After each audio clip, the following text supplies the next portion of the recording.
Manasye berumur 12 tahun pada waktu ia menjadi raja, dan 55 tahun lamanya ia memerintah di Yerusalem. Nama ibunya ialah Hefzibah. Ia melakukan apa yang jahat di mata Tuhan, sesuai dengan perbuatan keji bangsa-bangsa yang telah dihalau Tuhan dari depan orang Israel. Ia mendirikan kembali bukit-bukit pengorbanan yang telah dimusnahkan oleh Hizkia ayahnya. Ia membangun mesbah-mesbah untuk Baal, membuat patung Asyera seperti yang dilakukan Ahab, raja Israel, dan sujud menyembah kepada segenap tentara langit dan beribadah kepadanya. Ia mendirikan mesbah-mesbah di rumah Tuhan, walaupun sehubungan dengan rumah itu, Tuhan telah berfirman, "Di Yerusalem, aku akan menaruh namaku." Dan ia mendirikan juga mesbah-mesbah bagi segenap tentara langit di kedua pelataran rumah Tuhan.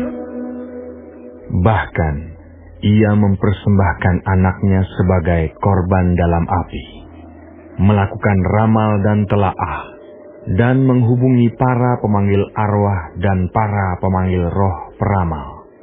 Ia melakukan banyak yang jahat di mata Tuhan, sehingga ia menimbulkan sakit hatinya. Ia menaruh juga patung Asyera yang telah dibuatnya dalam rumah. Walaupun sehubungan dengan rumah itu, Tuhan telah berfirman kepada Daud dan kepada Salomo anaknya, "Dalam rumah ini dan di Yerusalem, yang telah kupilih dari antara segala suku Israel, aku akan menaruh namaku untuk selama-lamanya. Aku tidak akan membiarkan bangsa Israel lagi dibawa keluar dari tanah yang telah kuberikan kepada nenek moyang mereka, asal saja mereka tetap berbuat tepat seperti yang telah kuperintahkan kepada mereka, dan tepat menurut hukum yang telah diperintahkan kepada mereka oleh hambaku Musa." Tetapi mereka tidak mau mendengarkan, dan Manasye menyesatkan mereka, sehingga mereka melakukan yang jahat lebih daripada bangsa-bangsa yang telah dipunahkan Tuhan dari hadapan orang Israel. Kemudian berfirmanlah Tuhan dengan perantaraan para hamba-Nya, yakni para nabi, "Oleh karena Manasye, Raja Yehuda, telah melakukan kekejian-kekejian ini, berbuat jahat lebih daripada segala yang telah dilakukan oleh orang Amori yang mendahului dia, dan dengan berhala-berhalanya, ia telah mengakibatkan orang Yehuda berdosa pula. Sebab itu beginilah firman Tuhan Allah Israel, sesungguhnya aku akan mendatangkan malapetaka atas Yerusalem dan Yehuda, sehingga setiap orang yang mendengarnya akan bising kedua telinganya. Dan aku akan merentangkan atas Yerusalem tali pengukur sama seperti atas Samaria, dan tali unting-unting sama seperti atas keluarga Ahab. Dan aku akan menghapuskan Yerusalem seperti orang menghapus pinggan, yakni habis dihapus, dibalikkan pula menungging. Aku akan membuangkan sisa milik pusakaku, dan akan menyerahkan mereka ke dalam tangan musuh-musuh mereka, sehingga mereka menjadi jarahan dan menjadi rampasan bagi semua musuh mereka. Oleh karena mereka telah melakukan apa yang jahat di mataku, dan dengan demikian Mereka menimbulkan sakit hatiku, mulai dari hari nenek moyang mereka keluar dari Mesir sampai hari ini. Lagi pula, Manasye mencurahkan darah orang yang tidak bersalah sedemikian banyak, hingga dipenuhinya Yerusalem dari ujung ke ujung, belum termasuk dosa-dosanya yang mengakibatkan orang Yehuda berdosa pula dengan berbuat apa yang jahat di mata Tuhan. Selebihnya dari riwayat Manasye, segala yang dilakukannya dan dosa-dosa yang diperbuatnya, bukankah semuanya itu tertulis dalam kitab sejarah raja-raja Yehuda? Kemudian Manasye mendapat perhentian bersama-sama dengan nenek moyangnya, dan ia dikuburkan di taman istananya, di taman Uza.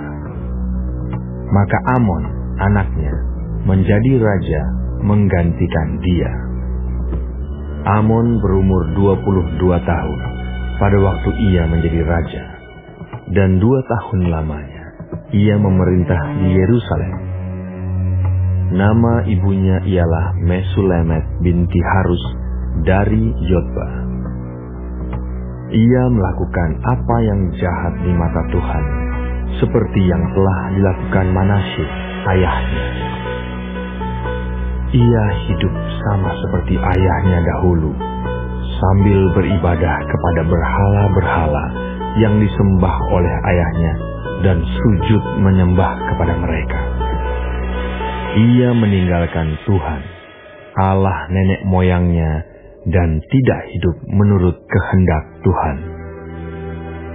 Dan pegawai-pegawai Amon mengadakan persepakatan melawan dia dan membunuh raja di istananya. Tetapi rakyat negeri itu membunuh semua orang yang mengadakan persepakatan melawan Raja Amon. Dan rakyat negeri itu mengangkat Yosia, anaknya, menjadi raja menggantikan dia.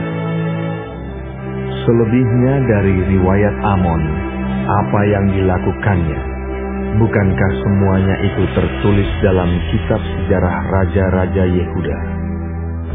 Kemudian ia dikuburkan dalam kuburnya di taman Uza. Maka Yosia anaknya menjadi raja menggantikan dia.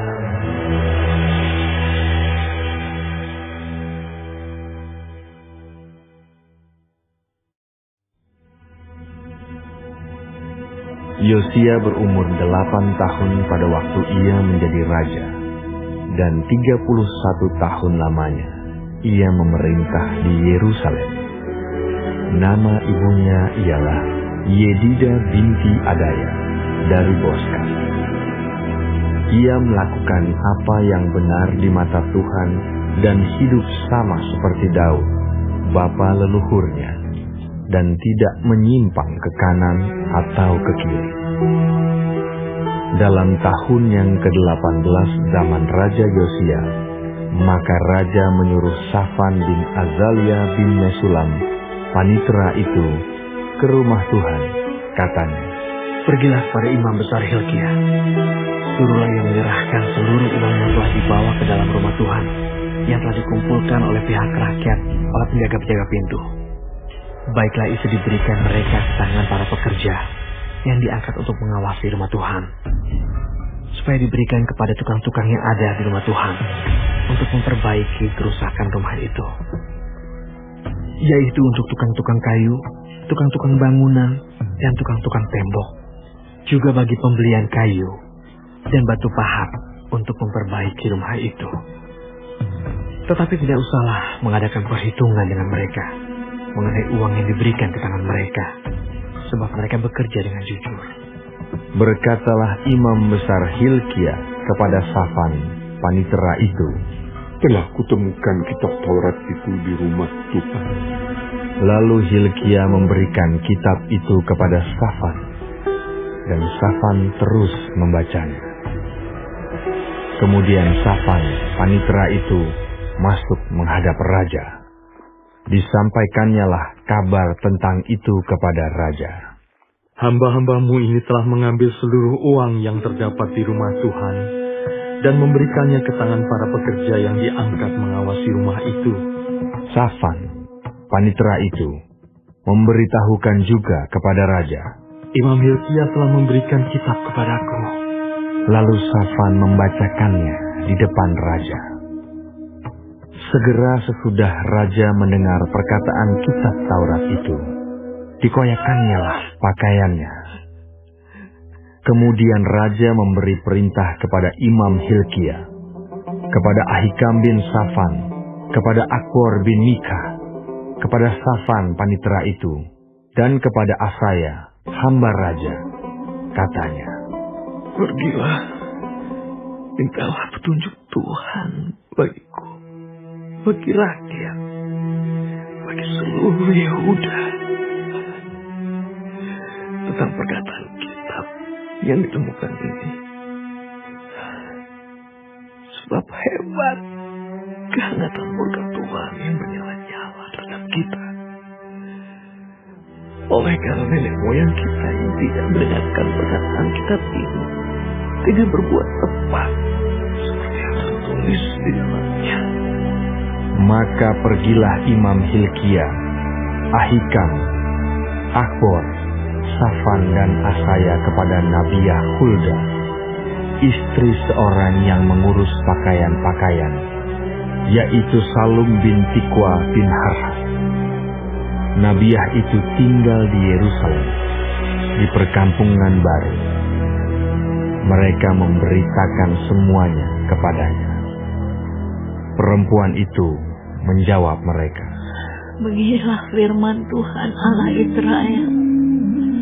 Katakanlah kepada orang yang menyuruh kamu kepadaku. Beginilah firman Tuhan.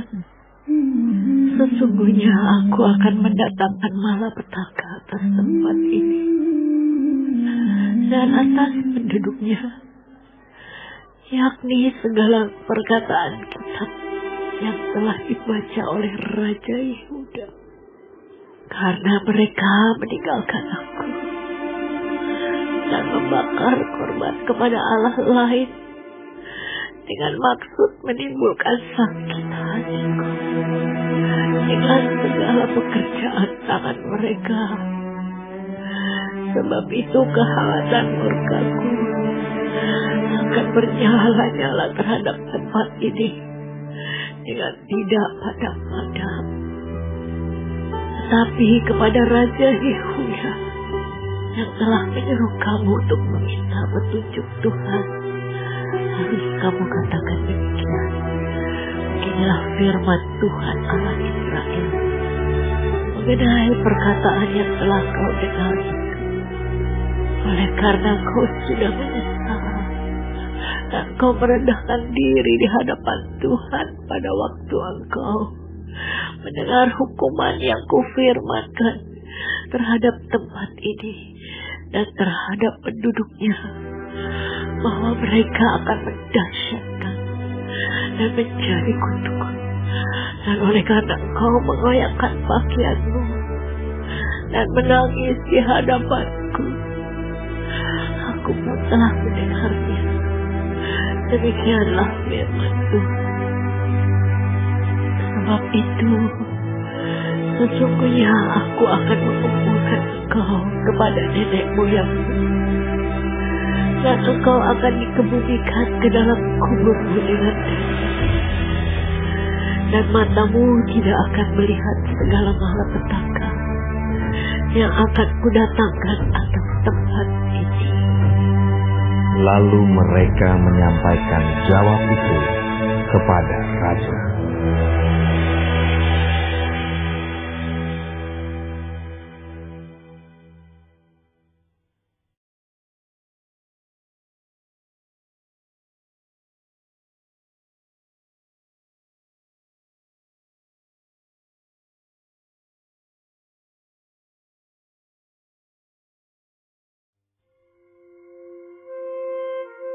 Sesudah itu raja menyuruh orang mengumpulkan semua tua-tua Yehuda dan Yerusalem.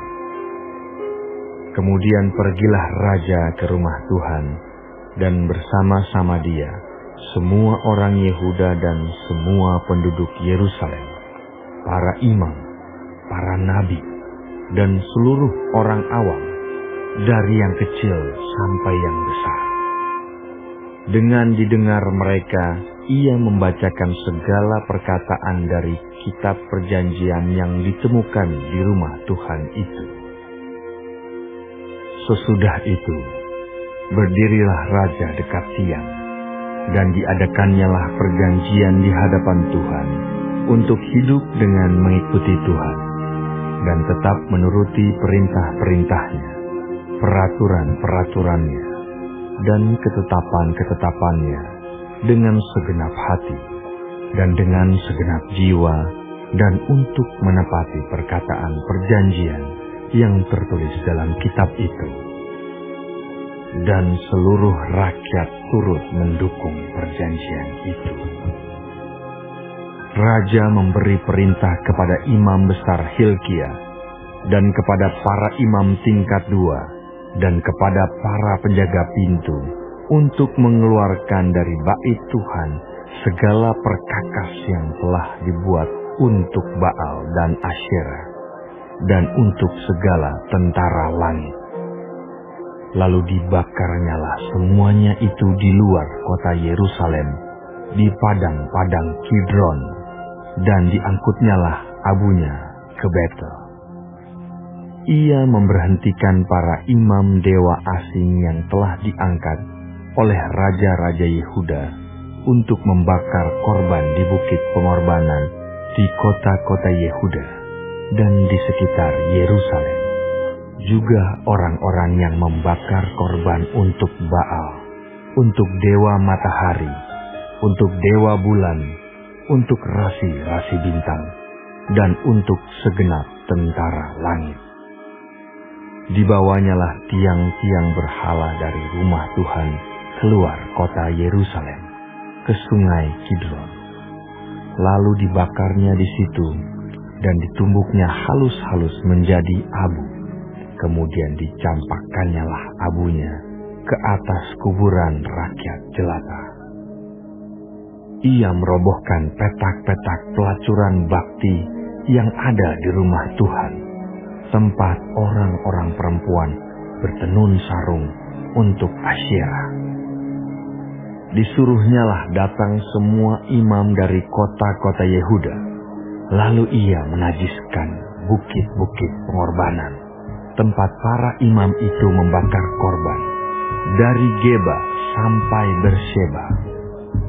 Dirobohkannya pula bukit-bukit pengorbanan di pintu-pintu gerbang yang ada dekat lobang pintu gerbang Yosua, penguasa kota itu, yang ada pada sebelah kiri kalau orang memasuki pintu gerbang kota itu. Tetapi para imam bukit-bukit pengorbanan itu tidak boleh naik ke mezbah Tuhan di Yerusalem. Hanya mereka boleh memakan roti yang tidak beragi di tengah-tengah saudara-saudara mereka. Ia menajiskan juga Tofet yang ada di lembah Ben Hinnom, supaya jangan orang mempersembahkan anak-anaknya sebagai korban dalam api untuk dewa Moloch. Dibuangnyalah kuda-kuda yang ditaruh oleh raja-raja Yehuda untuk dewa matahari di pintu masuk ke rumah Tuhan, dekat bilik Natan-Melek, pegawai istana yang tinggal di gedung samping. Juga kereta-kereta dewa matahari dibakarnya dengan api. Mezbah-mezbah yang ada di atas Sotoh, tempat peranginan Ahaz, yang dibuat oleh raja-raja Yehuda, dan mezbah-mezbah yang dibuat Manasye di kedua pelataran rumah Tuhan, dirobohkan oleh raja dan diremukkan di sana. Lalu dicampakkannya abunya ke sungai Kidron. Bukit-bukit pengorbanan yang ada di sebelah timur Yerusalem, di sebelah selatan bukit kebusukan, dan yang didirikan oleh Salomo, Raja Israel, untuk Asitoret, dewa kejijikan sembahan orang Sidon, dan untuk Kamos, dewa kejijikan sembahan Moab, dan untuk Milkom, dewa kekejian sembahan orang Amon, dinajiskan oleh raja. Ia memecahkan tugu-tugu berhala dan menebang tiang-tiang berhala. Lalu ditimbuninya tempat-tempat itu penuh dengan tulang-tulang manusia. Juga mesbah yang ada di Betel, bukit pengorbanan yang dibuat oleh Yerobeam bin Nebat yang mengakibatkan orang Israel berdosa. Mesbah dan bukit pengorbanan itu pun dirobohkannya, dan batu-batunya dipecahkannya. Lalu ditumbuknya halus-halus menjadi abu, dan dibakarnyalah tiang berhala. Dan ketika Yosia berpaling, dilihatnyalah kuburan-kuburan yang ada di gunung di sana. Lalu menyuruh orang mengambil tulang-tulang dari kuburan-kuburan itu, membakarnya di atas mesbah dan menajiskannya, sesuai dengan firman Tuhan yang telah diserukan oleh abdi Allah yang telah menyuruhkan hal-hal ini.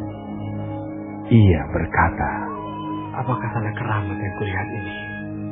Lalu orang-orang di kota itu menjawab dia, itulah kuburan abdi Allah yang sudah datang dari Yehuda, dan yang telah menyuruhkan segala hal yang telah kau lakukan terhadap mesbah Betel ini. Lalu katanya, biarkanlah itu. Janganlah ada orang yang menjamah tulang-tulangnya. Jadi mereka tidak mengganggu tulang-tulangnya dan tulang-tulang nabi yang telah datang dari Samaria itu. Juga segala kuil di bukit-bukit pengorbanan yang di kota-kota Samaria, yang dibuat oleh raja-raja Israel untuk menimbulkan sakit hati Tuhan, dijauhkan oleh Yosia, dan dalam hal ini ia bertindak tepat seperti tindakannya di Betel. Ia menyembelih di atas mesbah-mesbah itu semua imam bukit-bukit pengorbanan yang ada di sana, dan dibakarnya tulang-tulang manusia di atasnya. Lalu pulanglah ia ke Yerusalem. Kemudian raja memberi perintah kepada seluruh bangsa itu, rayakanlah Paskah bagi Tuhan Allahmu, seperti yang tertulis dalam kitab perjanjian ini. Sebab tidak pernah lagi dirayakan Paskah seperti itu sejak zaman para hakim yang memerintah atas Israel, dan sepanjang zaman raja-raja Israel dan raja-raja Yehuda. Tetapi barulah dalam tahun ke-18 zaman Raja Yosia, Paskah ini dirayakan bagi Tuhan di Yerusalem. Para pemanggil arwah dan para pemanggil roh peramal, juga terafim, berhala-berhala, dan segala dewa kejijikan yang terlihat di tanah Yehuda dan di Yerusalem, dihapuskan oleh Yosia dengan maksud menepati perkataan Taurat yang tertulis dalam kitab yang telah didapati oleh Imam Hilkia di rumah Tuhan. Sebelum dia, tidak ada raja seperti dia yang berbalik kepada Tuhan dengan segenap hatinya, dengan segenap jiwanya, dan dengan segenap kekuatannya, sesuai dengan segala Taurat Musa. Dan sesudah dia, tidak ada bangkit lagi yang seperti dia. Tetapi Tuhan tidak beralih dari murkanya yang sangat bernyala-nyala itu, yang telah bangkit terhadap Yehuda, oleh karena segala sakit hatinya yang ditimbulkan Manasye. Lalu berfirmanlah Tuhan, juga orang Yehuda akan kujauhkan dari hadapanku, seperti aku menjauhkan orang Israel. Dan aku akan membuang kota yang kupilih ini, yakni Yerusalem dan rumah ini, walaupun aku telah berfirman tentangnya, namaku akan tinggal di sana. Selebihnya dari riwayat Yosia dan segala yang dilakukannya, Bukankah semuanya itu tertulis dalam kitab sejarah raja-raja Yehuda? Dalam zamannya itu, majulah Firaun Neko, raja Mesir, melawan raja Asyur di tepi sungai Efrat. Raja Yosia pergi menghadapi dia. Tetapi Firaun membunuhnya di Megido, segera sesudah ia melihatnya.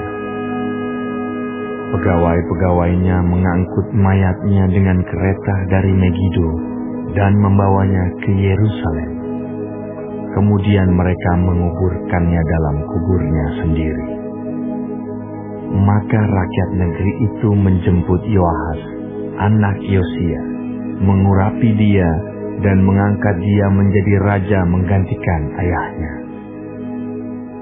Yoahas berumur 23 tahun pada waktu ia menjadi raja, dan 3 bulan lamanya ia memerintah di Yerusalem. Nama ibunya ialah Hamutal binti Yeremia dari Libna. Ia melakukan apa yang jahat di mata Tuhan, tepat seperti yang dilakukan oleh nenek moyangnya. Firaun Neko mengurung dia di Ribla, di tanah Hamat, supaya jangan ia memerintah di Yerusalem. Lagi Firaun membebankan kepada negeri itu denda sebesar 100 talenta perak dan 10 talenta emas. Firaun Neko mengangkat Elyakim, anak Yosia, menjadi raja menggantikan Yosia, ayahnya, dan menukar namanya dengan Yoyakim. Tetapi Yoahas dibawanya.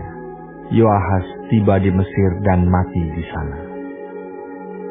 Yoyakim memberi emas dan perak itu kepada Firaun, tetapi ia menarik pajak dari negeri supaya dapat memberi uang itu sesuai dengan titah Firaun.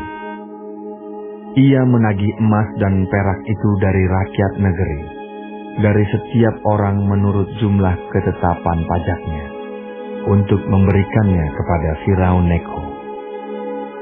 Yoyakim berumur 25 tahun pada waktu ia menjadi raja, dan 11 tahun lamanya ia memerintah di Yerusalem. Nama ibunya ialah Sebuda binti Pedaya dari Rumah.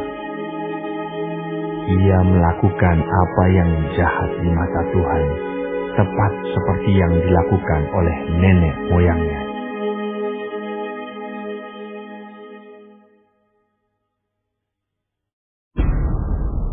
Dalam zamannya majulah berperang Nebukadnezar, Raja Babel. Lalu Yoyakim menjadi takluk kepadanya 3 tahun lamanya. Tetapi kemudian Yoyakim berbalik dan memberontak terhadap dia. Tuhan menyuruh gerombolan-gerombolan Kasdim, gerombolan-gerombolan Aram, gerombolan-gerombolan Moab, dan gerombolan-gerombolan Bani Amon melawan Yoyakim. Ia menyuruh mereka melawan Yehuda untuk membinasakannya sesuai dengan firman Tuhan yang diucapkannya dengan perantaraan para hambanya, yaitu para nabi. Sungguh, hal itu terjadi kepada Yehuda sesuai dengan titah Tuhan untuk menjauhkan mereka dari hadapannya, oleh karena dosa-dosa Manasye setimpal dengan segala yang dilakukannya. Dan juga oleh karena darah orang yang tidak bersalah yang telah ditumpahkannya, sebab ia telah membuat Yerusalem penuh dengan darah orang yang tidak bersalah, dan Tuhan tidak mau mengampuninya. Selebihnya dari riwayat Yoyakim dan segala yang dilakukannya, bukankah semuanya itu tertulis dalam kitab sejarah raja-raja Yehuda?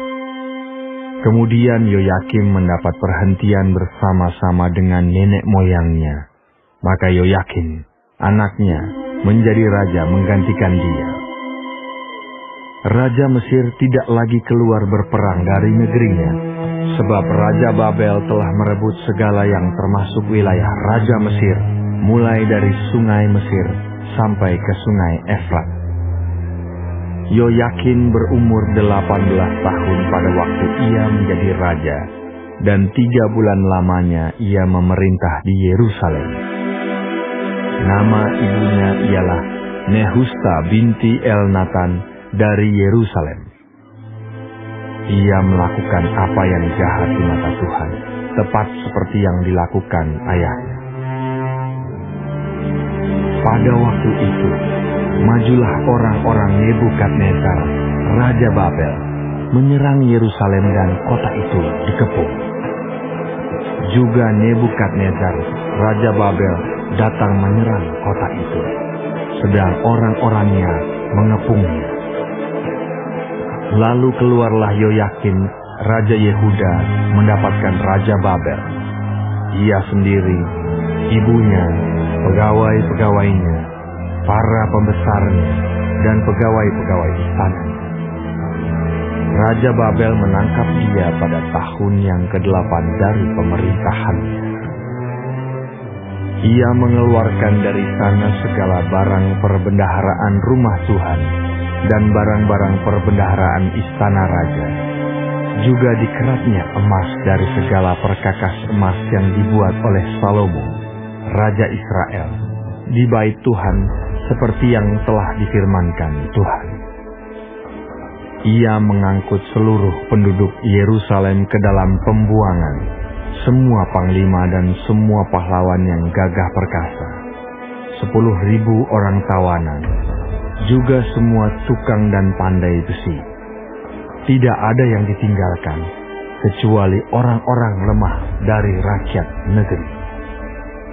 Ia mengangkut Yoyakin ke dalam pembuangan ke Babel, juga ibunda raja, istri-istri raja, pegawai-pegawai istananya dan orang-orang berkuasa di negeri itu, dibawanya sebagai orang buangan dari Yerusalem ke Babel.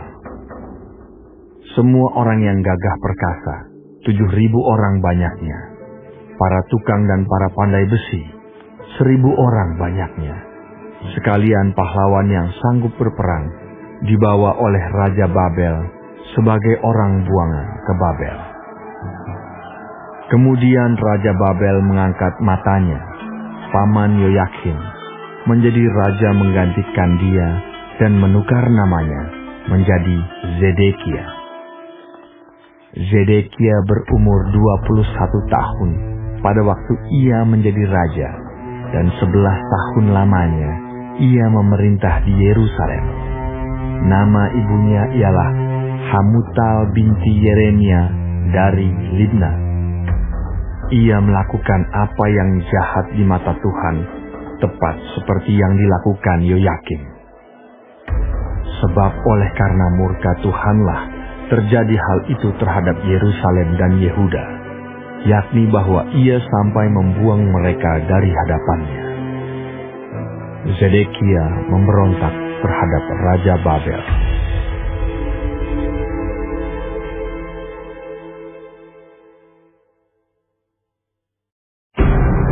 Maka pada tahun ke-9 dari pemerintahannya, dalam bulan yang ke-10, pada tanggal 10 bulan itu, datanglah Nebukadnezar, Raja Babel, dengan segala tentaranya menyerang Yerusalem. Ia berkemah mengepungnya dan mendirikan tembok pengepungan sekelilingnya. Demikianlah kota itu terkepung sampai tahun yang ke-11 zaman Raja Zedekia. Pada tanggal 9 bulan yang ke-4, ketika kelaparan sudah merajalela di kota itu, dan tidak ada lagi makanan pada rakyat negeri itu, maka dibelah oranglah tembok kota itu, dan semua tentara melarikan diri malam-malam melalui pintu gerbang antara kedua tembok yang ada di dekat taman raja, sekalipun orang Kasdim mengepung kota itu sekeliling. Mereka lari menuju ke Araba Yordan. Tetapi tentara Kasdim mengejar raja dari belakang dan mencapai dia di dataran Yeriko. Segala tentaranya telah berserak-serak meninggalkan dia. Mereka menangkap raja dan membawa dia kepada Raja Babel di Ribla yang menjatuhkan hukuman atas dia. Orang menyembelih anak-anak Zedekia di depan matanya, Kemudian dibutakannya lah mata Zedekia, lalu dia dibelenggu dengan rantai tembaga dan dibawa ke Babel. Dalam bulan yang kelima pada tanggal 7 bulan itu, itulah tahun ke-19 zaman Raja Nebukadnezar Raja Babel, datanglah Nebuzaradan, kepala pasukan pengawal, pegawai Raja Babel, ke Yerusalem. Ia membakar rumah Tuhan, rumah Raja, dan semua rumah di Yerusalem. Semua rumah orang-orang besar dibakarnya dengan api. Tembok sekeliling kota Yerusalem dirobohkan oleh semua tentara Kasdim yang ada bersama-sama dengan kepala pasukan pengawal itu. Sisa-sisa rakyat yang masih tinggal di kota itu, dan para pembelot yang menyeberang ke pihak Raja Babel, dan sisa-sisa kalayak ramai diangkut ke dalam pembuangan oleh Nebuzaradan, kepala pasukan pengawal itu. Hanya beberapa orang miskin dari negeri itu ditinggalkan oleh kepala pasukan pengawal itu untuk menjadi tukang-tukang kebun anggur dan peladang-peladang. Juga tiang-tiang tembaga yang ada di rumah Tuhan dan kereta penopang dan laut tembaga yang ada di rumah Tuhan dipecahkan oleh orang Kasdim, dan tembaganya diangkut mereka ke Babel. Kuali-kuali, penyodok-penyodok, pisau-pisau dan cawan-cawan, dan segala perkakas tembaga yang dipakai untuk menyelenggarakan kebaktian diambil mereka. Juga perbaraan-perbaraan dan bokor-bokor penyiraman, baik segala yang dari emas maupun segala yang dari perak, diambil oleh kepala pasukan pengawal itu. Adapun kedua tiang laut yang satu itu, kereta penopang yang dibuat oleh Salomo untuk rumah Tuhan, tiada tertimbang tembaga segala perkakas ini. 18 hasta tingginya tiang yang satu, dan di atasnya ada ganja dari tembaga. Tinggi ganja itu 3 hasta, dan jala-jala dan buah-buah delima ada di atas ganja itu sekeliling. Semuanya itu tembaga. Dan seperti itu juga tiang yang kedua, disertai jala-jala. Lalu kepala pasukan pengawal itu menangkap Seraya, imam kepala, dan Zefanya, imam tingkat 2, dan ketiga orang penjaga pintu. Dari kota itu ditangkapnya seorang pegawai istana yang diangkat mengepalai tentara, dan 5 orang pelayan pribadi raja yang terdapat di kota itu, dan panitera panglima tentara yang mengerahkan rakyat negeri menjadi tentara, dan 60 orang dari rakyat negeri yang terdapat di kota itu. Nebuzaradan, kepala pasukan pengawal, menangkap mereka dan membawa mereka kepada Raja Babel di Ribla. Lalu Raja Babel menyuruh membunuh mereka di Ribla, di tanah Hamat. Demikianlah orang Yehuda diangkut ke dalam pembuangan dari tanahnya. Tentang rakyat yang masih tinggal di tanah Yehuda, yang ditinggalkan oleh Nebukadnezar, Raja Babel, diangkatnyalah atas mereka Gedalia bin Ahikam bin Safan. Ketika semua panglima tentara dengan orang-orangnya mendengar bahwa Raja Babel telah mengangkat Gedalia, maka pergilah mereka kepada Gedalia ke Mispa, yaitu Ismael bin Netanya, Yohanan bin Kareah, Seraya bin Tanhumet, orang Netofa itu, dan Yaasanya, anak seorang Maakah, bersama dengan anak buahnya. Lalu bersumpahlah Gedalia kepada mereka dan anak buah mereka, katanya kepada mereka, "Janganlah kamu takut terhadap pegawai-pegawai orang Kasdim itu. Tinggallah di negeri ini dan takluklah kepada Raja Babel, maka keadaanmu akan menjadi baik." Tetapi dalam bulan yang ke-7 datanglah Ismael bin Netanya bin Elisama, seorang yang asalnya dari keturunan raja, dan 10 orang bersama-sama dengan dia. Mereka membunuh Gedalia dan orang-orang Yehuda dan orang-orang Kasdim yang ada bersama-sama dengan dia di Mispa. Maka bangkitlah seluruh rakyat dari yang kecil sampai yang besar, serta panglima-panglima tentara, lalu larilah mereka ke Mesir, sebab mereka takut terhadap orang Kasdim itu. Kemudian dalam tahun ke-37 sesudah Yoyakim, Raja Yehuda dibuang, dalam bulan yang ke-12, pada tanggal 27 bulan itu, maka Ewil Merodah, Raja Babel, dalam tahun ia menjadi raja, menunjukkan belas kasihannya kepada Yoyakim, Raja Yehuda, dengan melepaskannya dari penjara. Ewil Merodah berbicara baik-baik dengan dia, dan memberi kedudukan kepadanya lebih tinggi daripada kedudukan raja-raja yang bersama-sama dengan dia di Babel. Ia boleh mengganti pakaian penjaranya, dan boleh selalu makan roti di hadapan raja selama hidupnya.